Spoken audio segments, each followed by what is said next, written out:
Madame, Monsieur, bonjour et merci de nous rejoindre sur La Voix Sainte TV pour vous informer à la une de l'actualité aujourd'hui.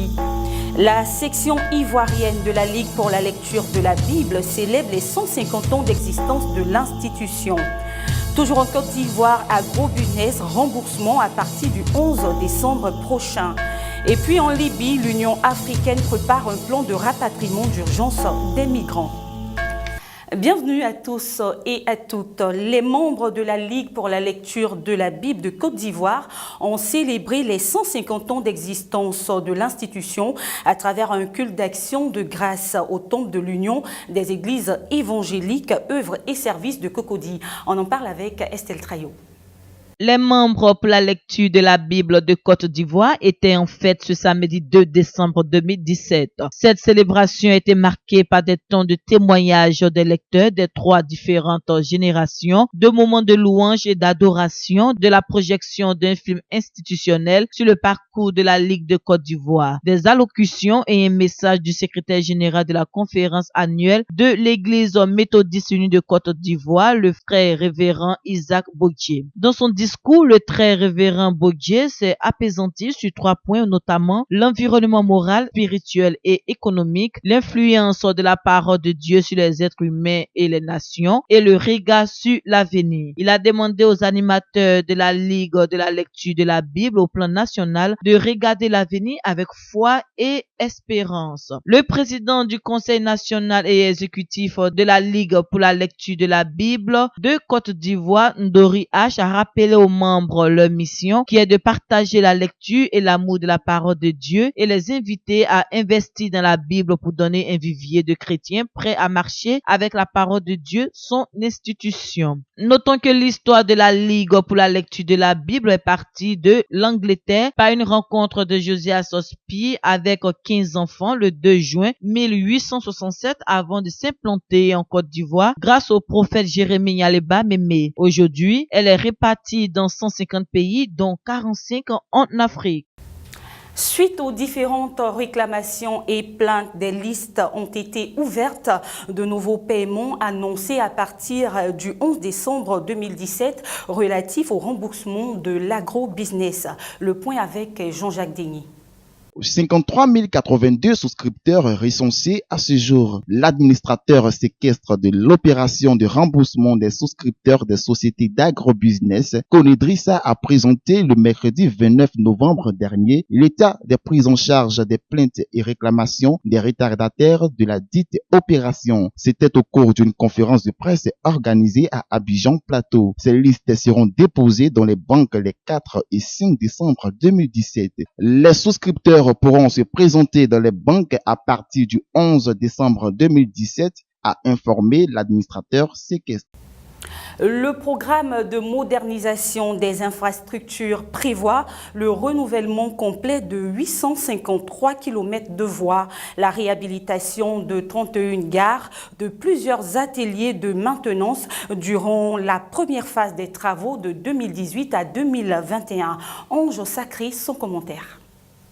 Les autorités ivoiriennes et burkinabées ont lancé lundi 4 décembre 2017 à Abidjan les travaux de réhabilitation du chemin de fer Abidjan-Ouagadougou, long de 1260 km, destinés à augmenter le trafic entre ces deux pays voisins. Les investissements de ces travaux d'un montant global de 396 millions d'euros, soit 260 milliards de francs CFA, relèvent de la responsabilité du concessionnaire qui est désormais le groupe Bolloré, a déclaré le ministre ivoirien des Transports, Amadou Koné, lors de la cérémonie. En plus de cette réhabilitation qui va durer 8 ans, de nouvelles rames de voyageurs, une locomotive neuve seront mises à la disposition de la Société internationale de transport africain, par Rail Citarail en abrégé, filiale du groupe Bolloré qui gère la ligne. À l'issue des travaux, ce sont quelques 5 millions de tonnes, dont 2 millions de marchandises générales et 3 millions de minerais ainsi que 800 000 voyageurs qui seront transportés chaque année, a déclaré le PDG de Bolloré Railways,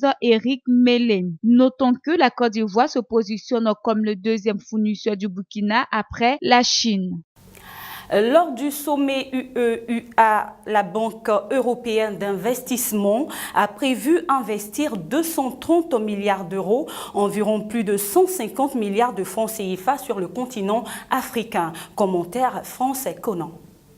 Cet investissement sur le continent permettra d'améliorer l'accès aux microfinances, d'accroître l'investissement dans la santé, l'éducation et favoriser la croissance des jeunes entreprises actives et de promouvoir l'inclusion financière. Ainsi, la Banque européenne d'investissement BEI en abrégé a signé son premier accord avec la Banque africaine Import-Export, un accord portant sur l'octroi d'une ligne de financement de 100 milliards d'euros sur 7 ans, soit 65,5 milliards de francs CFA investis dans 40 pays africains pour faciliter les investissements et projets liés au commerce dans les 40 pays africains couverts par la FlexiBank. La BEI a également signé à Abidjan un nouvel engagement portant sur 10 millions d'euros, soit 6,5 milliards de francs CFA à la FlexiBank, une nouvelle initiative visant à soutenir les jeunes entreprises innovantes axées sur les nouvelles technologies sur tout le continent. Près de 35 millions d'euros, environ 23 milliards de francs CFA de la BEI à la Côte d'Ivoire, un accord signé à la faveur du sommet UAUE pour le financement de la modernisation des réseaux de distribution d'eau du pays. Cet engagement pris par la BEI vise à fournir l'eau potable à environ 700 000 personnes en Côte d'Ivoire. Par ailleurs, la Commission européenne et la Banque d'investissement ont signé à Abidjan un programme d'investissement de financement d'un montant de 12,8 millions d'euros, soit un financement de 8,3 milliards de francs CFA pour l'amélioration du réseau de transport et pour la modernisation de la distribution d'électricité au Sénégal.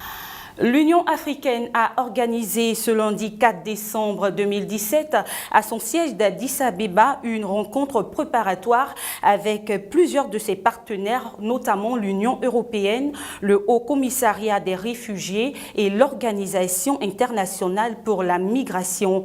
Objectif, élaborer un plan d'action pour le rapatriement d'urgence des migrants en situation de détresse en Libye. Martial Kwasi, son commentaire. Cette réunion de travail a donné le coup d'envoi d'une nouvelle mobilisation africaine sous l'égide, bien entendu, de l'Union africaine. L'idée est d'installer une cellule opérationnelle, un cadre pratique pour la prise en charge des migrants et plus particulièrement à l'évacuation de 15 000 d'entre eux de Libye d'ici la fin du mois de décembre 2017. C'est le premier objectif que s'est fixé l'Union africaine qui espère rapatrier tout ce qui le souhaite d'ici 6 mois. Mais pour cela, il faut le soutien financier des partenaires et la collaboration des États africains, qu'ils aient ou non des ressortissants bloqués en Libye. Le Maroc a déjà offert une aide logistique pour le transport. Le Rwanda, quant à lui, s'est dit prêt à accueillir ceux qui ne pourraient pas rentrer chez eux. Mais ces offres doivent encore être précisées et d'autres bonnes volontés sont attendues pour aider à identifier les migrants et à fournir des documents de voyage à ceux qui n'en ont pas. Mais aussi pour mettre en place des vols spéciaux en l'absence de lignes régulières desservant Tripoli, chaque vol nécessitant, n'est-ce pas, une autorisation d'atterrissage et des autorisations de survol. Autant de points qui ont été à l'ordre du jour ce lundi 4 décembre 2017 avant d'être discutés dès la semaine prochaine à l'occasion d'une réunion des États membres de l'Union africaine. La Cour suprême espagnole qui avait émis à l'encontre de Carles Puigdemont et de ses 4 anciens ministres avec lesquels il s'était exilé en Belgique, un mandat d'arrêt européen a annoncé mardi 5 décembre 2017 qu'elle ne sollicitait plus des autorités belges la remise de l'ex-président catalan et de ses anciens ministres. Ibo Marus. L'Espagne a retiré ce mardi 5 décembre le mandat d'arrêt européen contre le président catalan destitué. Carles Puigdemont a annoncé le tribunal suprême espagnol. L'ancien président s'est réfugié en Belgique avec 4 de ses ministres après que le gouvernement espagnol a mis sous tutelle la Catalogne qui venait de déclarer unilatéralement l'indépendance le 28 octobre. Comme les autres dirigeants indépendantistes catalans qui ont préparé cette tentative de sécession, il est inculpé pour rébellion, sédition et détournement de fonds publics. Après sa fuite, les autres membres du gouvernement destitué ont été placés en détention préventive. Par ailleurs, Carles Puigdemont est cependant candidat aux élections régionales à la tête de sa propre liste et prétend, s'il l'emporte, être rétabli comme président légitime du gouvernement catalan. Et selon son avocat, Carles Puigdemont a manifesté son intention de venir être investi comme président de la Generalitat, l'exécutif catalan, indépendamment de ce qui se passe avec la justice belge. La Cour suprême américaine valide le décret anti-migration de Donald Trump. Dans une décision rendue ce lundi 4 décembre 2017, la plus haute instance judiciaire américaine permet l'entrée en vigueur de décrets présidentiels, même si ces procédures judiciaires sont toujours en cours. Le controversé travel ban de Donald Trump entre à nouveau en vigueur aux États-Unis. Le décret présidentiel interdisant l'entrée sur le sol américain des ressortissants de 6 pays musulmans pendant 90 jours avait dans un premier temps été bloqué par la justice avant d'être validé par la Cour suprême. Les Iraniens, Yéménites, Soudanais, Libyens, Somaliens, Syriens et tous les réfugiés sollicitant un visa devront justifier de la présence aux États-Unis d'un membre proche de leur famille.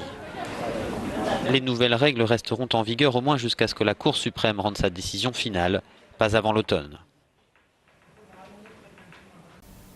On reste toujours à l'international. Le secrétaire général adjoint de l'ONU aux affaires politiques, l'Américain Jeffrey Feltman, effectue du mardi 5 décembre 2017 au vendredi 8 décembre 2017 une visite officielle en Corée du Nord. La visite survient 6 jours après le tir par Pyongyang d'un missile balistique intercontinental. Toujours Ibo Marus.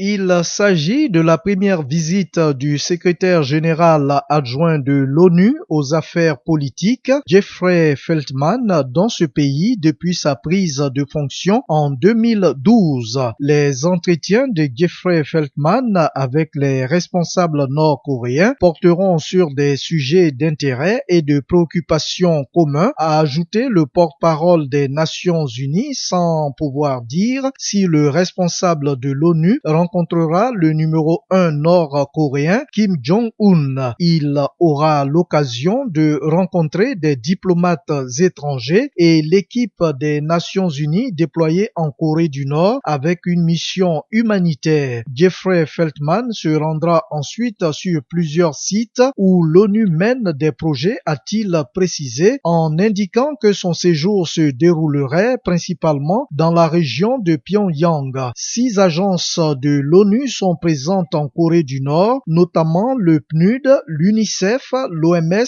le PAM, la FAO et le Fonds des Nations Unies pour la population. Au total, l'ONU compte une cinquantaine d'employés internationaux travaillant pour ces agences. Pour rappel, 8 trains de sanctions internationales pèsent contre la Corée du Nord, interdisant notamment ses exportations de charbon, de fer, de textiles, de pêche, des entreprises communes avec les Nord-Coréens et l'emploi d'expatriés nord-coréens. Le dernier train de sanctions prévoit aussi une limitation de ses approvisionnements en pétrole. Par ces sanctions, l'ONU veut contraindre Pyongyang à négocier ses programmes d'armement conventionnels et nucléaires jugés menaçants pour le monde. La Corée du Nord affirme de son côté en avoir besoin pour se prémunir contre une éventuelle attaque des États-Unis.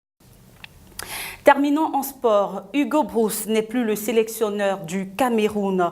Moins d'un an après avoir remporté le tir à la Coupe d'Afrique des Nations, l'ancien international âgé de 65 ans paie les mauvaises performances de son pays. Jean-Jacques Denis, son analyse.